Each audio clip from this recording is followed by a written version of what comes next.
de nous rejoindre pour cette séance de rentrée de notre cycle des 52 minutes auquel vous êtes habitués maintenant.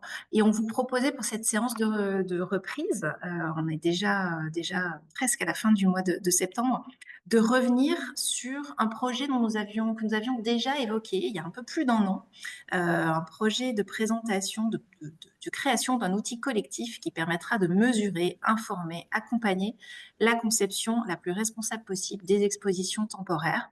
Un projet qui est porté par Paris Musée dans le cadre des projets Alternatives Vertes. Et il nous avait semblé intéressant de pouvoir refaire le point sur ce projet pour en voir avec vous quelles sont les avancées et discuter un peu du contenu et des perspectives qui s'offriront à nous prochainement. Nous avons donc le plaisir d'accueillir Julie Bertrand. Julie, bonjour, merci d'être avec nous. Vous êtes directrice des expositions et des publications à Paris Musée. Et Sandrine Bron, bonjour Sandrine, chargée de projet Alternatives Vertes, et c'est vous qui pilotez ce projet aux côtés de Paris Musée. Sans perdre plus de temps, je vais vous céder la parole, mesdames, pour une vingtaine de minutes avant de nous ménager, comme à notre habitude, un petit temps d'échange avec vous toutes et tous. Bonne séance. Merci Émilie. Donc, merci pour l'invitation. On est ravis de vous retrouver et de participer à ce 52 minutes. La dernière intervention, en effet, c'était il y a un peu plus d'un an, en avril. On était venu vous présenter les deux outils qu'on utilise actuellement depuis 2022 à Paris Musée. Je veux bien le slide suivant, s'il vous plaît. Donc, on était venu vous présenter les deux outils qu'on utilise actuellement à Paris Musée, qui sont le questionnaire Eco-Expo et le calcul de l'impact carbone, et vous parler du projet collectif pour lequel nous avons été lauréats d'Alternatives Vertes 2 avec 15 partenaires. Voilà, et donc on voulait vous proposer, comme l'a très bien dit Émilie, un état des lieux de là où on en était. Je veux bien le slide suivant, s'il vous plaît. Donc ça, c'est les 15 partenaires qui participent à notre projet de plateforme Ocre. Donc, je ne vais pas vous les citer parce que nous n'avons que 20 minutes de présentation, donc on va vous laisser regarder les noms qui apparaissent sur le slide. L'idée aujourd'hui, elle est vraiment, si on peut avoir le slide suivant, s'il vous plaît, de vous raconter pour les outils qu'on a actuellement à Paris Musée pour la direction des expos et des publications, où est-ce qu'on en est de leur utilisation, et puis après, vous présenter le projet Ocre. Voilà. Donc, les deux outils qu'on utilise, le questionnaire Eco-Expo, je ne vais pas re-rentrer dans la façon dont ça fonctionne, etc., parce qu'on vous l'avait déjà présenté, et puis c'était pas non plus l'idée d'aujourd'hui. On voulait passer un peu plus de temps sur Ocre. Malgré tout, ce questionnaire Eco-Expo se trouve dans la plateforme Ocre. C'est juste qu'il va évoluer. Donc, l'outil qu'on utilise, nous, à Paris Musée, il ressemblera plus tout à fait à ce que vous voyez sur l'écran parce qu'en fait, on l'a travaillé avec les partenaires, avec les 15 partenaires. Donc, il évolue, il n'a plus exactement la même tête. Malgré tout, moi, c'était aussi pour vous raconter, depuis 2022, comment on utilise ce questionnaire. Est-ce que ça nous a servi ou est-ce qu'on rencontre des difficultés parce que c'est évidemment pas si simple, des nouveaux outils.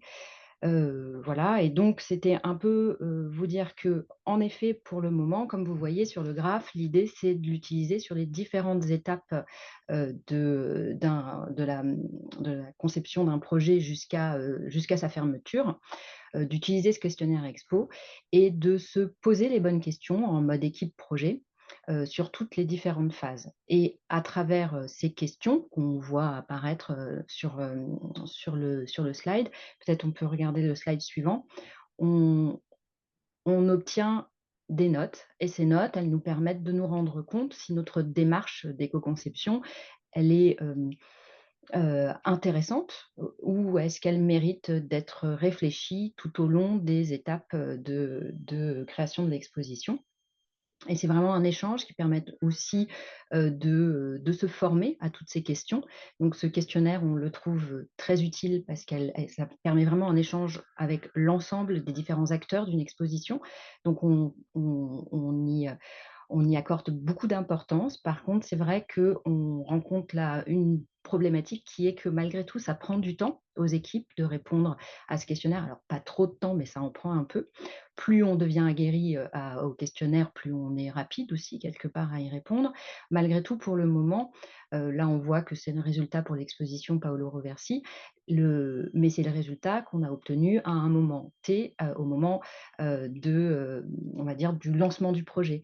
Ce qu'on aimerait vraiment, c'est comme on le voyait sur le slide d'avant, de faire vraiment l'ensemble du processus de création jusqu'à l'ouverture et la fermeture de l'exposition, et c'est là où pour le moment on n'est pas encore, en état, enfin on n'a pas encore, trouvé le bon fonctionnement pour, réussir à l'implanter sur les différentes phases. Donc on l'a en phase de conception, ça nous permet de se poser les bonnes questions et de chercher des solutions et d'éviter, et enfin, quand on a vraiment une note, pas trop bonne, d'éviter de lancer le projet tel quel. Malgré tout, après, ce qui serait intéressant, c'est de voir, en fonction de ces notes-là qu'on a eues à un instant T, quelle serait, la note, à la phase, d'APS, du projet. Est-ce que sur tous les aspects, on a pu améliorer? Alors il y a peut-être, de toute façon, à certains endroits où la note était déjà, plutôt satisfaisante et vu le projet, on n'arrivera pas à augmenter la note. Mais voilà, l'idée, elle serait vraiment de, travailler sur toutes les étapes. Pour le moment, notre petit nœud là-dessus, c'est, de ne pas avoir réussi à faire l'ensemble des étapes du projet. Hem, Par contre, en tout cas, en utilisant l'outil, on l'a fait aussi évoluer en interne à Paris Musée. Donc depuis 2022, l'outil, n'a plus non plus la tête que vous voyez apparaître sur l'écran, et pour les expositions suivantes, on s'est rendu compte qu'on avait besoin que les questions soient posées un peu différemment. C'est ce qu'on fait exactement aussi, de manière beaucoup plus poussée pour Ocre, parce qu'on est là carrément 15 partenaires à se poser les questions et cetera. Mais enfin voilà, donc dans, ce questionnaire Éco-Expo, on voit aussi qu'en l'utilisant, on se rend compte que certaines questions ne sont pas, suffisamment claires ou ne sont pas utiles, et voilà, ça nous permet de faire évoluer. Et puis vous pouvez peut-être observer, rapidement aussi qu'on n'a pas dans ce questionnaire-là, la possibilité de voir une note par rapport, au catalogue, aux objets dérivés, alors que c'est des choses qu'on veut aussi faire apparaître dans ce questionnaire et qui apparaîtront, pour le questionnaire, Éco-Expo de Ocre. Voilà. Peut-être slide suivant s'il vous plaît. Donc après, je voulais rapidement aussi vous parler du calculateur, carbone. Même chose, hein, on vous l'avait déjà présenté. C'est à travers, les données qu'on obtient, de la part notamment de nos prestataires, on intègre ces informations-là, et ça nous permet, de nous rendre compte, de la consommation carbone de notre exposition, mais pas uniquement notre exposition, notre catalogue aussi. Peut-être la slide suivante, s'il vous plaît. Et donc on a, ensuite obtenu, des résultats pour, plusieurs expositions. On en a fait à peu près 5 par an. Pour l'instant, on ne souhaite pas spécialement communiquer à l'extérieur les résultats de nos expositions. C'est pour ça que, malgré quelques petits indices qu'on vous a laissés sur le slide, on n'a pas donné le nom des expositions. Parce que encore une fois, pour nous, c'est vraiment un outil de travail, ce n'est pas spécialement un outil de communication. Ces résultats qu'on obtient, ils sont, pensés pour qu'on réfléchisse et qu'on apprenne à, piloter, produire autrement nos catalogues, nos expositions, notre communication. Voilà, enfin, c'est vraiment, une idée de s'aider de ces résultats pour aller vers une amélioration. Et donc, peut-être le slide suivant.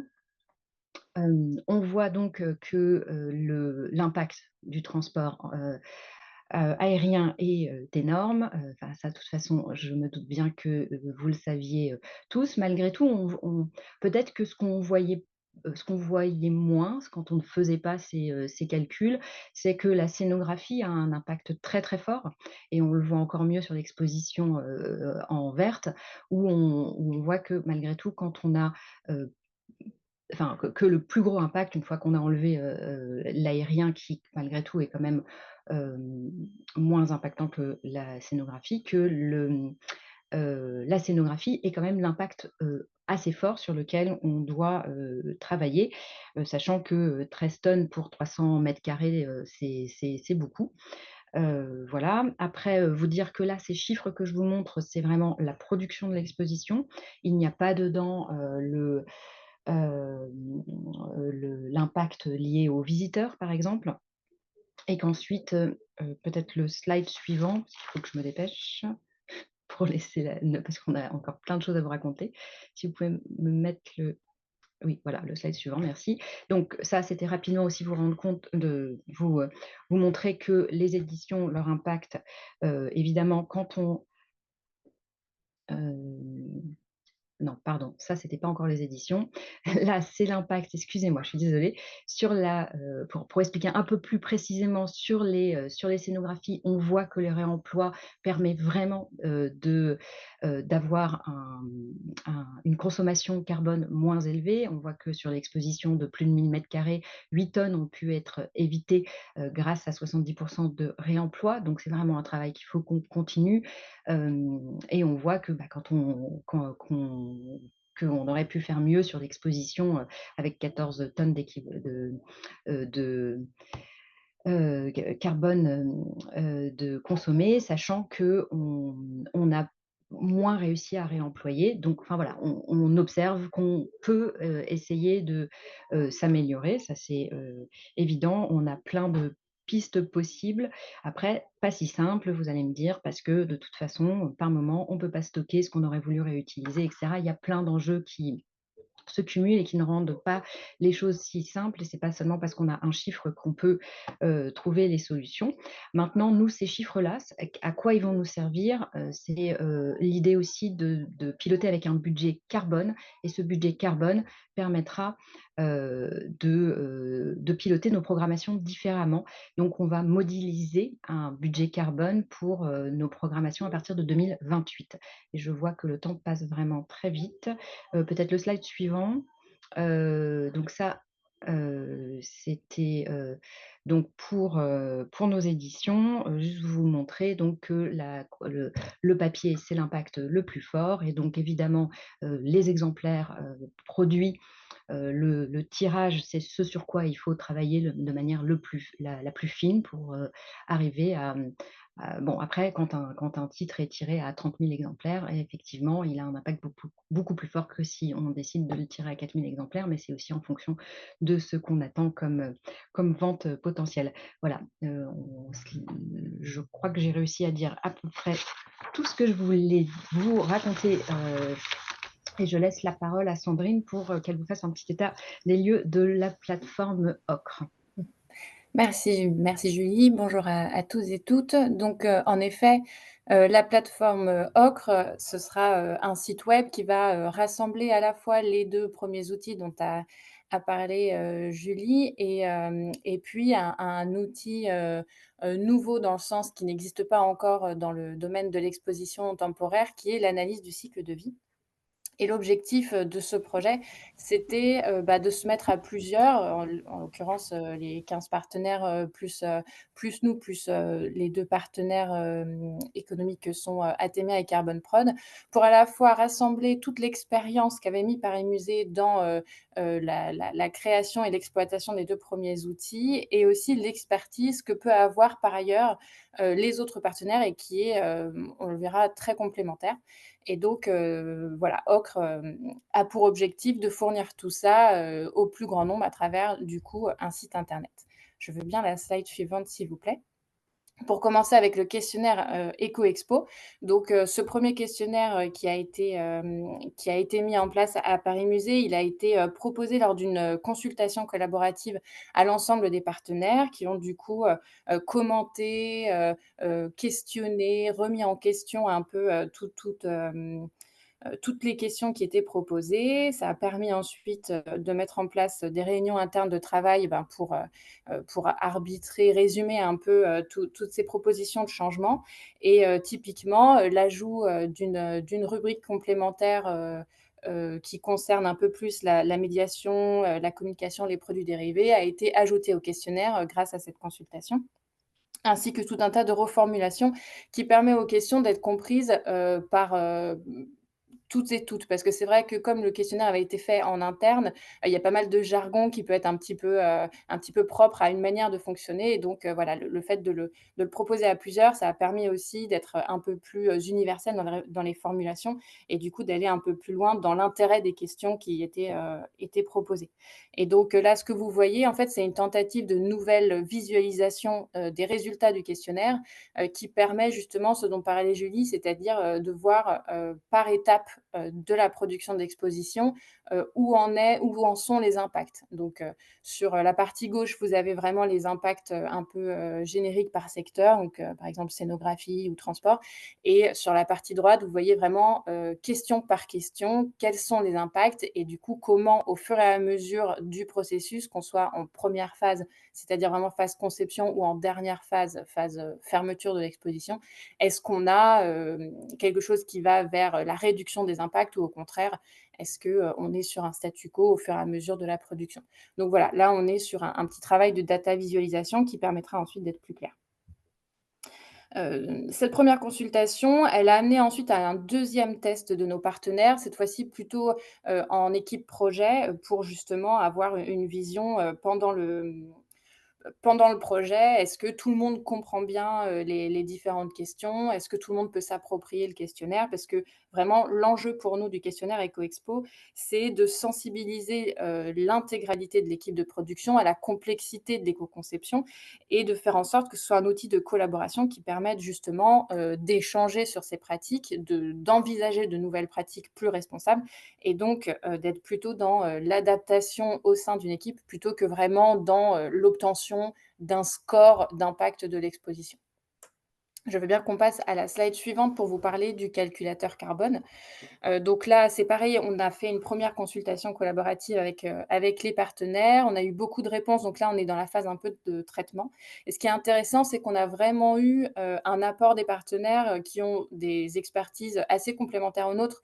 Donc par exemple, on a eu un partenaire, qui avait proposé des typologies de transport différentes, un autre qui allait, très loin sur les questions, de l'impact carbone du numérique et donc voilà, toutes ces expertises permettent vraiment d'enrichir les premières réflexions qu'on a eues sur le calculateur et on fait un très gros travail également sur les données de ce calculateur carbone, à la fois, du point de vue des facteurs d'impact et des différentes hypothèses qu'on met en place lorsqu'on conçoit le calculateur. C'est-à-dire que l'objectif, c'est que, au moment où on aura des futurs utilisateurs de la plateforme, que chaque, donnée rentrée, on comprenne exactement d'où vient le calcul qu'on a fait, quelles ont été les hypothèses faites par les créateurs, du calculateur, voilà, pour qu'on soit extrêmement aussi transparent dans la méthode. Donc il y a un gros travail comme ça de mise à plat et de référencement de tous les choix qui ont été faits dans la fabrication du calculateur.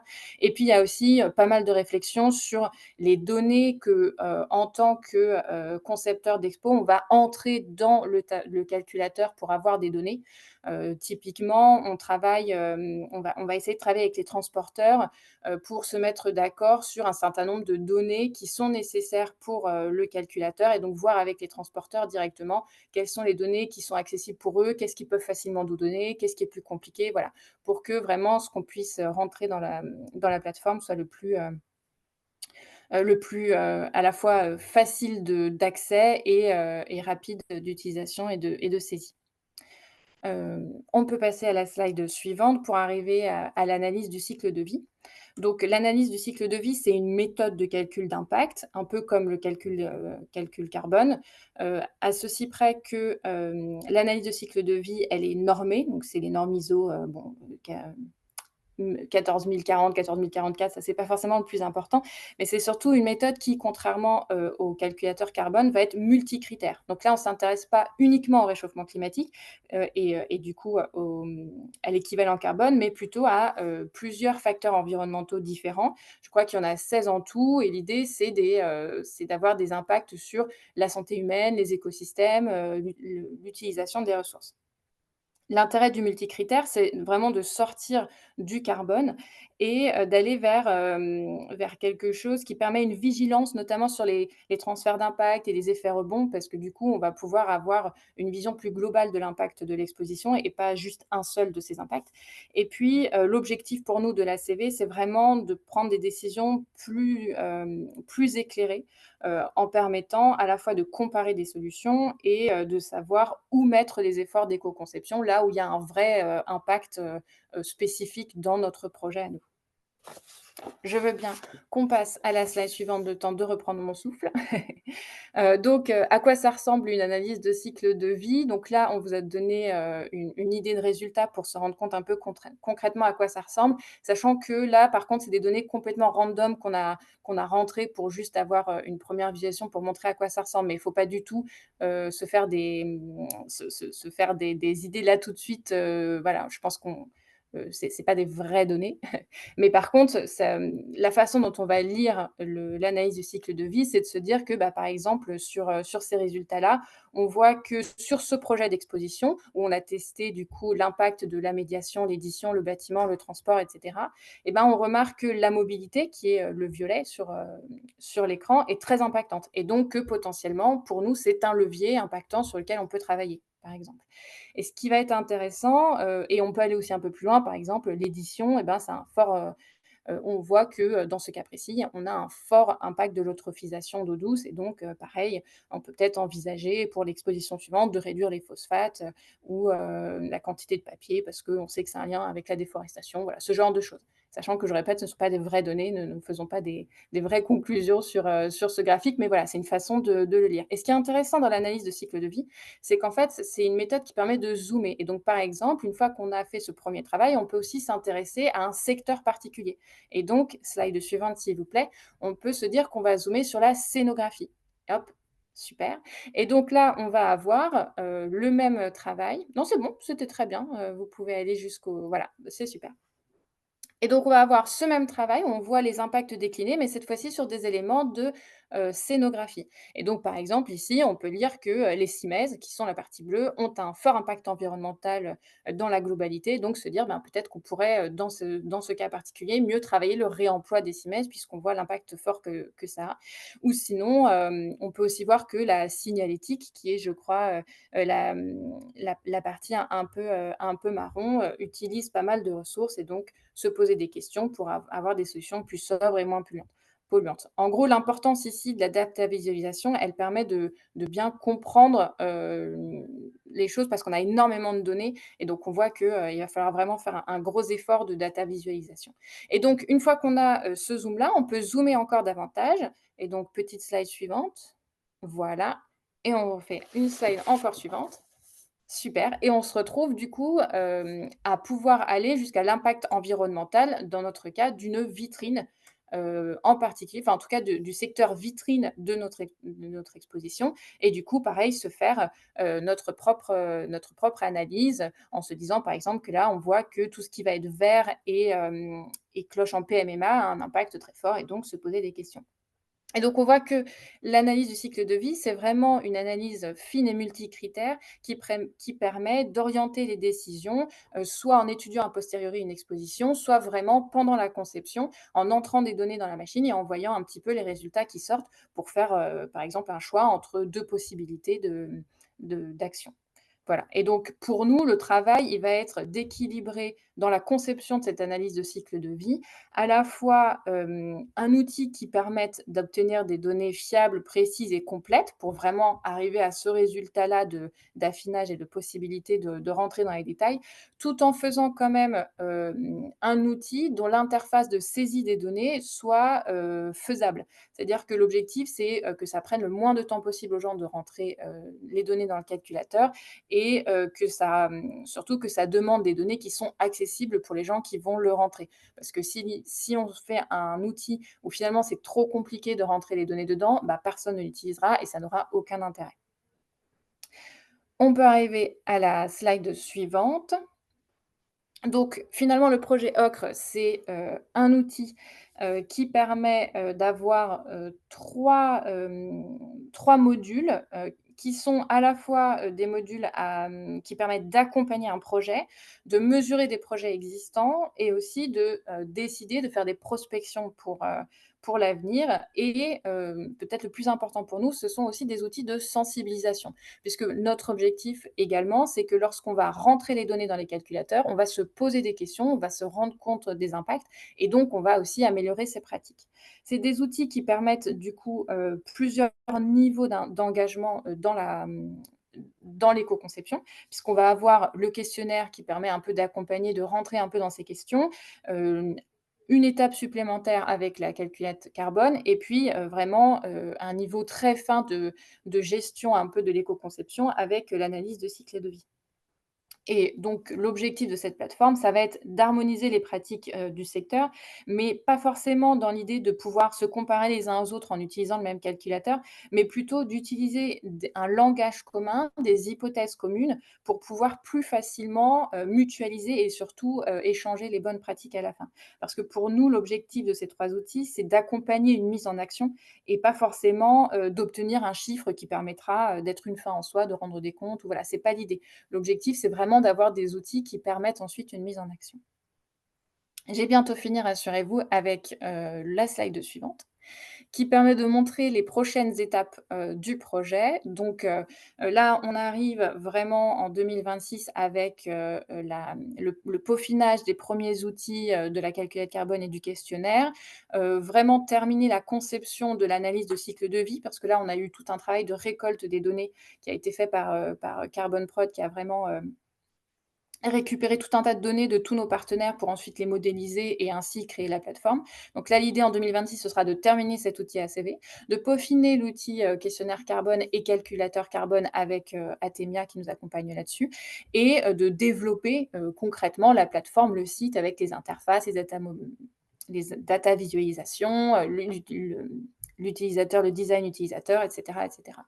Et donc l'objectif, ce serait la sortie de la plateforme. Pour l'instant, on a mis, 2e semestre 2027 parce que c'est la fin officielle du projet, mais il va sans dire que pour nous, c'est vraiment, la date du au plus tard parce que, si on peut, on a vraiment l'objectif de la sortir le plus rapidement possible, pour pouvoir l'utiliser, le plus rapidement possible. Voilà, on peut mettre la slide suivante pour, simplement vous remercier de votre attention. J'espère que j'ai pas parlé trop vite et bah, n'hésitez pas à me poser des questions, si vous en avez. Voilà.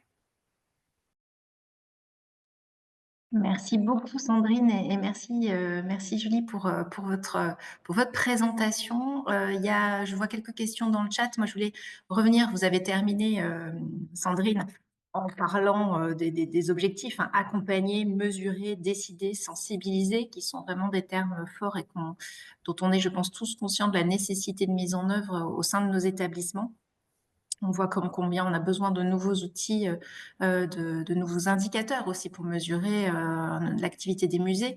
Et souvent, moi, je vois sur des réunions qu'on peut en avoir en interne, on s'interroge sur est-ce qu'il faut qu'on mette en place un budget carbone, mais pour ça, il nous faut des outils. Et je pense que le travail que vous êtes en train de mener aujourd'hui sera effectivement très, très, très utile. Et je pense qu'il y a une grande curiosité pour ces sujets-là.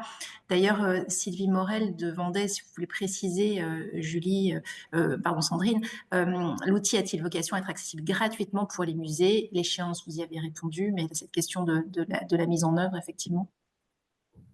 Alors le modèle économique pour l'instant, il est en cours de réflexion, notamment parce que c'est un modèle qui va se décider à plusieurs. Donc voilà, il faut,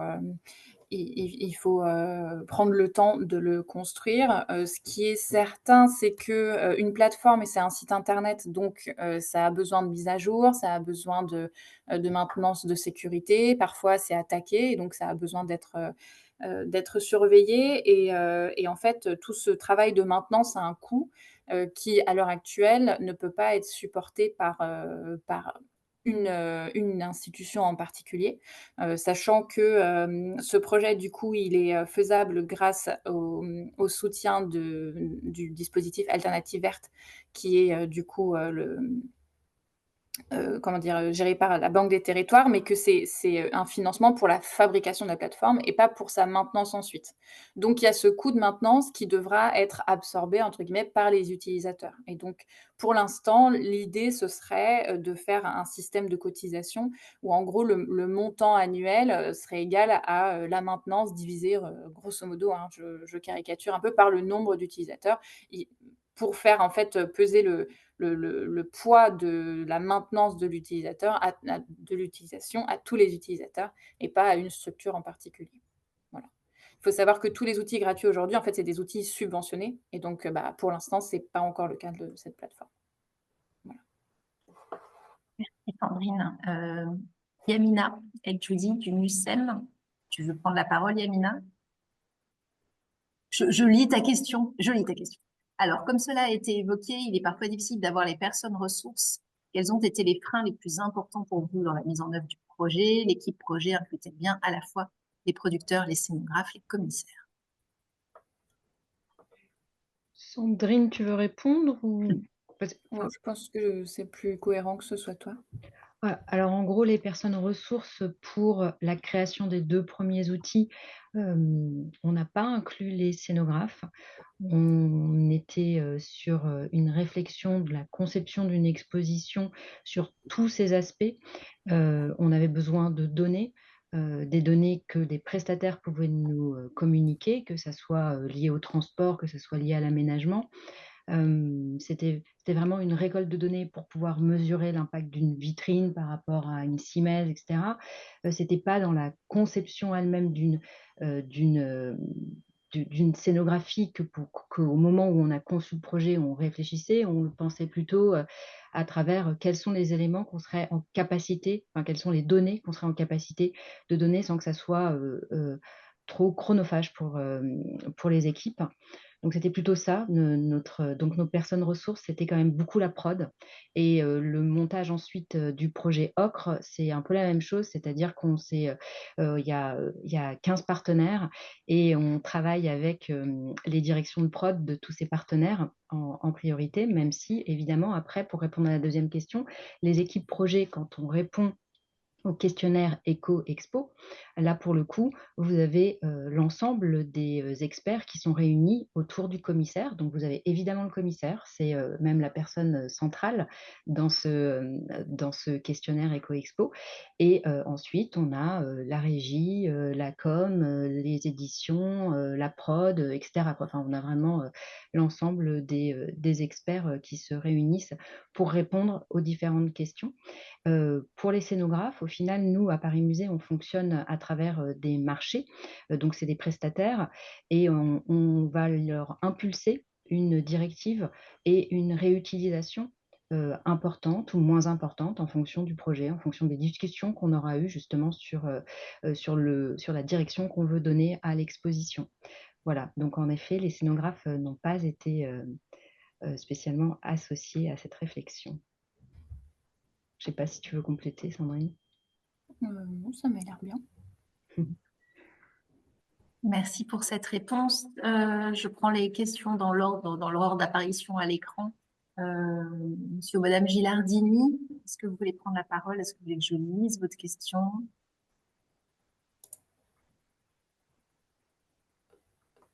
Je la lis puisque je vois personne apparaître. Dans l'outil, y a-t-il le coût quelque part pour avoir directement des ratios qualité-coût? Est-ce que la donnée financière est prise en compte dans les données que vous saisissez? Alors je sais qu'elle existe dans le calculateur carbone, en effet. En fait, une fois qu'on a rempli un peu les différentes données, on a un certain nombre de données qui permettent ensuite de regarder justement, par exemple, l'impact carbone par visiteur ou l'impact carbone, par mètre carré ou l'impact carbone par, euro dépensé, par exemple. Donc ça, c'est une possibilité qui est offerte par le calculateur et qui sera sûrement possible dans l'analyse de cycle de vie puisque, il y a cette idée un peu d'unité fonctionnelle, sur lequel on peut jongler pour, justement, ben, lire les résultats de façon, plus concrète, quoi. Ouais. Sandrine, je vois une question aussi sur l'analyse des données. Est-ce qu'il y a un lien qui est fait avec l'intelligence artificielle? Est-ce qu'il est envisagé une passerelle avec Vidéo Muséum ou pas du tout? Alors, l'utilisation de l'intelligence artificielle, en tout cas, pour saisir les données, on l'a envisagé. Et pour l'instant, on ne souhaite pas vraiment partir, par là. D'une part parce que d'un point de vue éco-responsable, on aimerait que notre plateforme soit la plus éco-responsable possible. Or, utiliser l'IA, c'est très coûteux en ressources, voilà, c'était pas très éco-responsable. Donc voilà, dans un souci de cohérence, on a un peu évité cette idée-là. Et puis, on avait vu, par exemple, des dispositifs qui sont, assez bluffants, en effet, où, on rentre, presque on scanne des feuilles où on rentre des tableaux pêle-mêle et puis l'IA récupère les données et rentre les tableaux toute seule. Et finalement, ça nous intéressait un peu moins parce que certes, on gagne énormément de temps et c'est beaucoup plus simple d'avoir plein de données à la fin. Mais par contre, en termes de sensibilisation, on perd ce côté pédagogique que l'on a quand on rentre les données à la main et où on est obligé un peu de se poser la question de d'où viennent les données, qu'est-ce que c'est que ces données-là, etc. Donc pour l'instant, on n'est pas tellement, dans cette idée d'utiliser l'intelligence artificielle pour ça. Et alors, le lien avec, la plateforme Vidéo Muséum, je vous avoue que, je ne sais pas encore. Je sais qu'on veut réduire au maximum le nombre de vidéos sur le site pour des questions, encore une fois, d'éco-responsabilité. Mais en soi, tout n'est pas encore fermé à ce niveau-là, donc il est possible que ça évolue. Puis Vidéo Muséum est un réseau surtout pour les musées d'art moderne et contemporain. Et je pense que la vocation de la plateforme est un peu plus large que ça aussi. Mmh. Voilà. Ouais. Alors, pardon, je reprends les questions. Je crois qu'Yamina avait encore une question sur l'impact du numérique. Je crois que vous l'avez évoqué, je ne sais plus si c'est vous, Julie, ou Sandrine, sur le calcul des dispositifs numériques.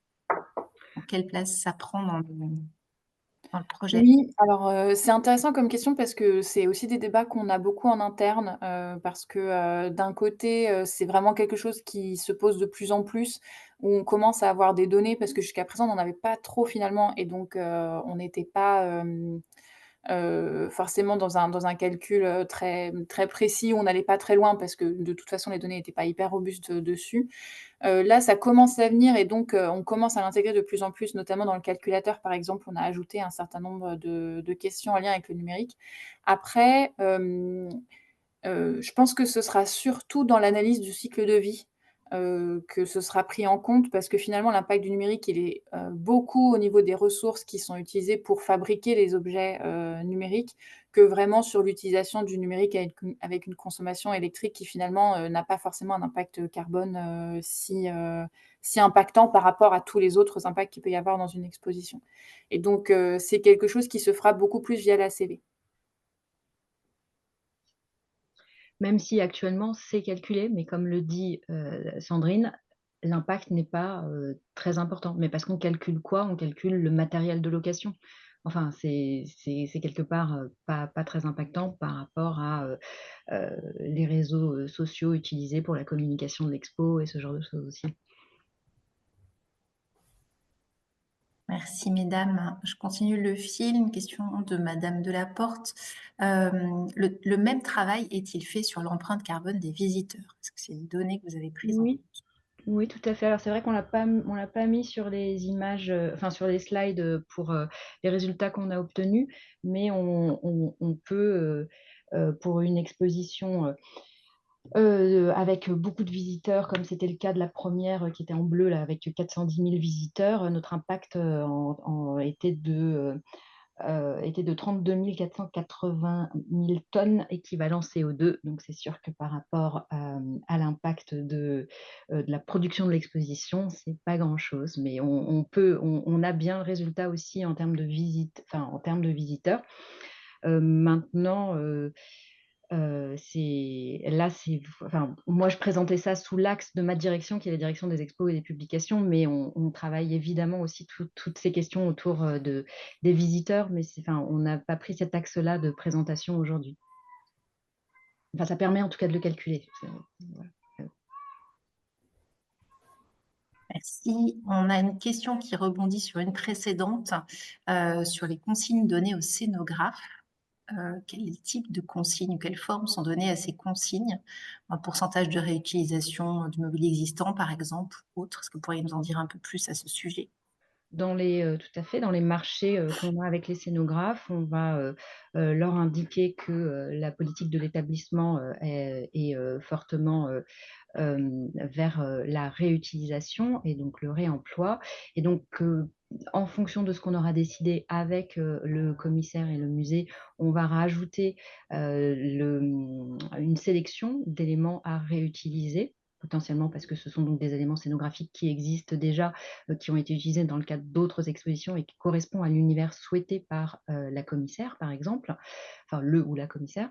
Donc on peut annexer, les éléments scénographiques qu'ils vont devoir réutiliser et ensuite on peut aussi, mais alors on met pas de pourcentage, pour le moment, mais on peut demander, soit, que pour certains musées où on n'a pas encore de CIMES qui ont un système de réutilisation, leur demander de réfléchir avec un système de CIMES réutilisable pour les prochaines expositions et cetera. Mais en tout cas, dans le contrat avec le Céno, c'est quelque chose, déjà il va être sélectionné, si c'est un MAPA, il va être sélectionné, par rapport à ce critère-là d'éco, construction et puis, si c'est par MAPA, parce qu'on fonctionne aussi avec des scénographes dans un accord cadre, donc on a 5 scénographes dans un accord cadre et là, dans ce système-là, avec ces 5 scénographes qui travaillent pour nous sur 3 ans,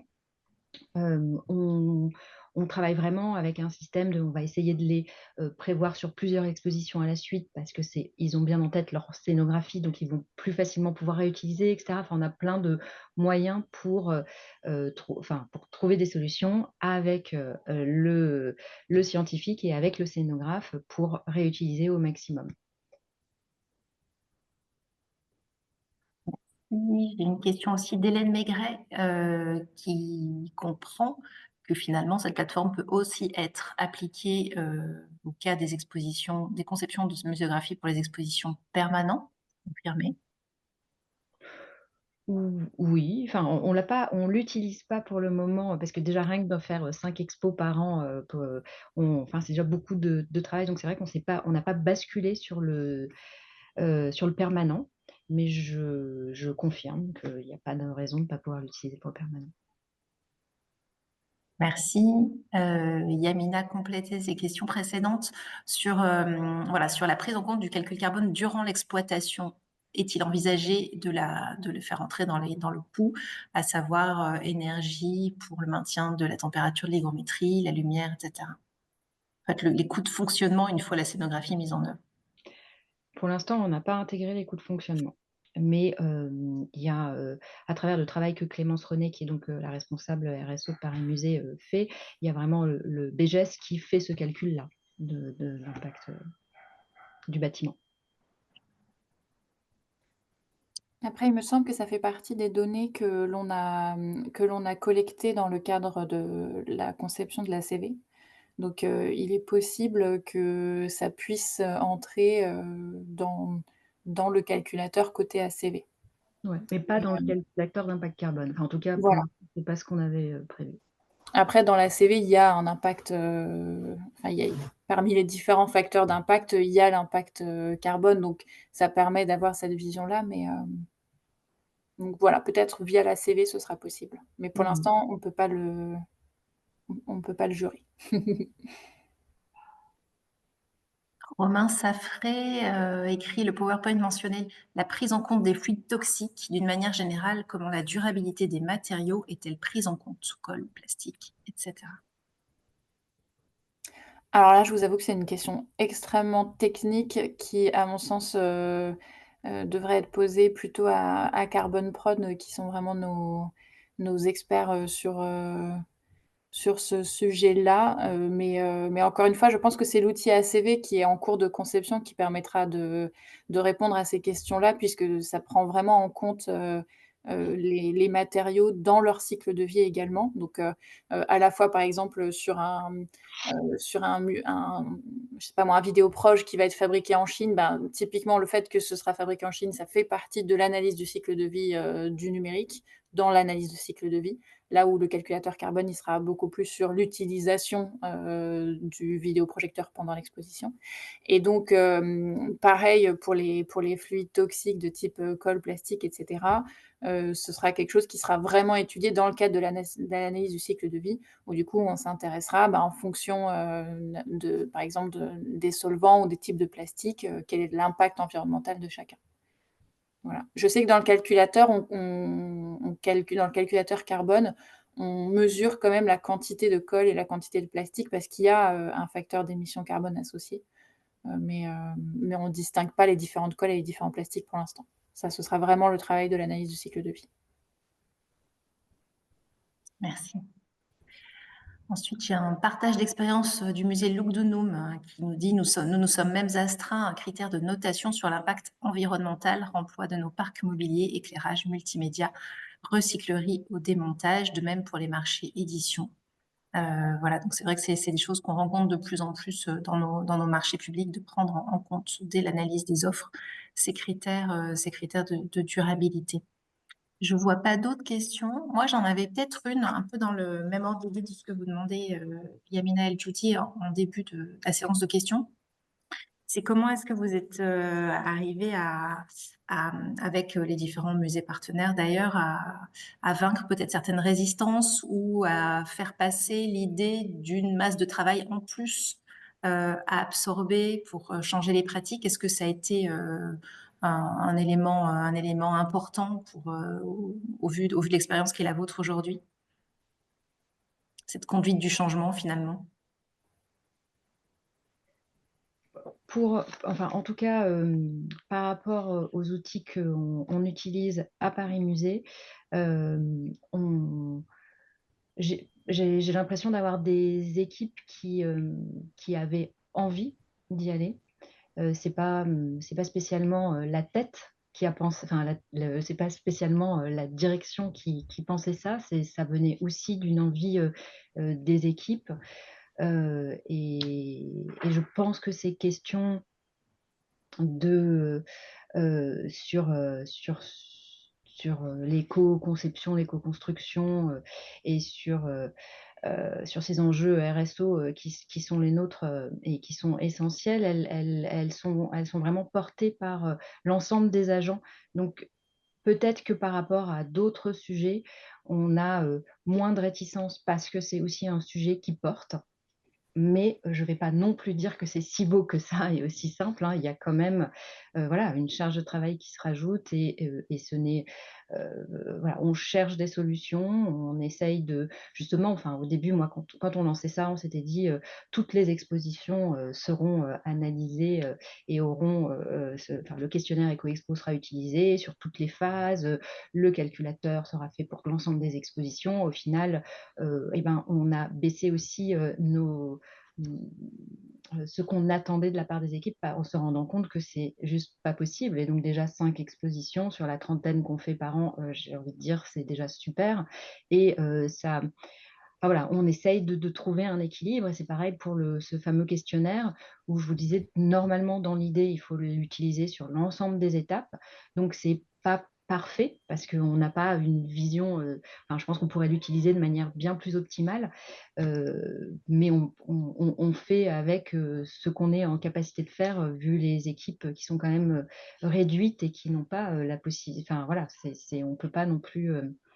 Euh, Enfin, on essaye d'avancer, puis petit à petit, quand on comprend l'outil et qu'on sait l'utiliser, on gagne du temps aussi. Donc, c'est potentiellement pour monter en puissance petit à petit.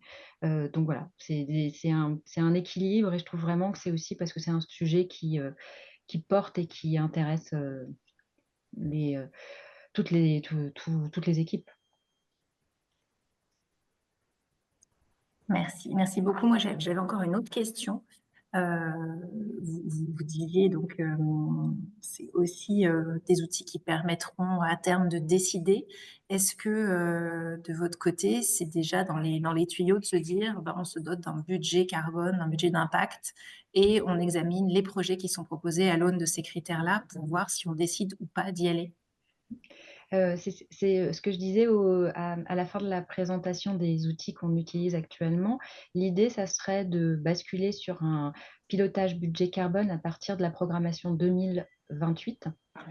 Donc en fait, on est en train de travailler parce que le comité des expositions 2028, c'est, normalement en novembre, le 20 novembre, donc j'ai encore peu de temps, mais en gros, on est en train de travailler et de mettre enfin, d'utiliser toutes ces données qu'on a récoltées pour, modéliser et trouver une solution pour proposer quelque chose, qui puisse convenir donc, à l'ensemble de nos directeurs de musée, notre directrice générale évidemment et puis ensuite, d'essayer de, heu enfin, ça avait déjà été annoncé dans les autres comités d'exposition, donc on veut aller vers ce pilotage carbone, mais on ne l'a pas encore testé, donc je ne peux pas plus vous en dire. C'est, en tout cas pour la programmation 28, on veut regarder notre programmation à l'aune de ces carbones.